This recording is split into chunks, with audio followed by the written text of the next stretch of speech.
Good morning, students. I am Mrs. M. Muthuselvi, working as an assistant professor in the Department of Corporate Stewardship from KCS Kostner College of Arts and Science, Chennai. In this session, we will discuss about the meaning of charges and types of charges, then registration of charges and effect of non-registration. First, we will discuss about the meaning of charges. A charge is fixed when it is made specifically to cover definite and ascertained assets of permanent nature such as land, building or heavy machinery. The Companies Act 2013 defines a charge as an interest or lien created on the assets or property of a company or any of its undertaking as security and includes a mortgage under section 2. Then we will discuss about the types of charges.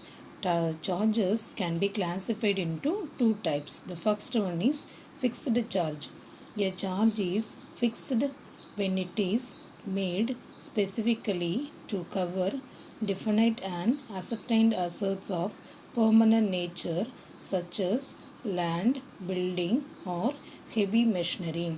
A fixed charge possesses legal title to certain specific asset and the company loses the right to dispose of the company property unencumbered, though the company retains possession of the property.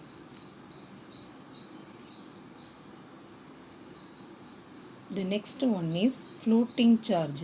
It is a charge on the current assets of the company, present or future, which changes from time to time in the ordinary course of business. Example, stock in trade, bills receivable, cash in hand, work in progress, goods in transit, inventory, etc. Then we will discuss about the registration of charges. The security created and charged for the following purpose must be registered with ROC within 30 days after the date of their creation. The first one is securing any issue of debentures. The second one is uncalled share capital of the company. The third one is any immovable property. The fourth one is book debts, stock in trade or other current assets of the company. The fifth one is any movable property. The last one is calls made but not paid. The registrar has to issue a certificate under his hand of the registration of any charges stating the amounts secured. The next one is the certificate is the conclusive evidence that the requirements as to the registration have been complied with. The next one is registration must be done within 30 days of the creation of the charge.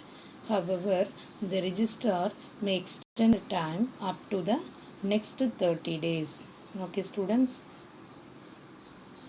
Then we will discuss about the effect of non-registration. The effect of non-registration is that the charge would be void against the liquidator and any creditor of the company.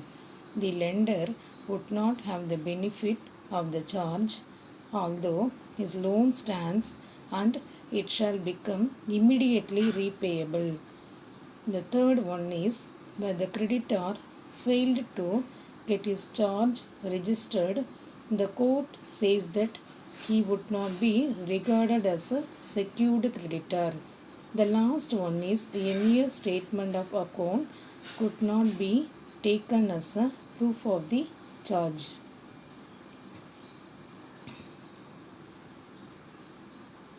Okay, students, in this session we discuss about the meaning of charges, types of charges and registration of charges and effect of non-registration. In this Next video lecture I will explain the remaining topics. Thank you.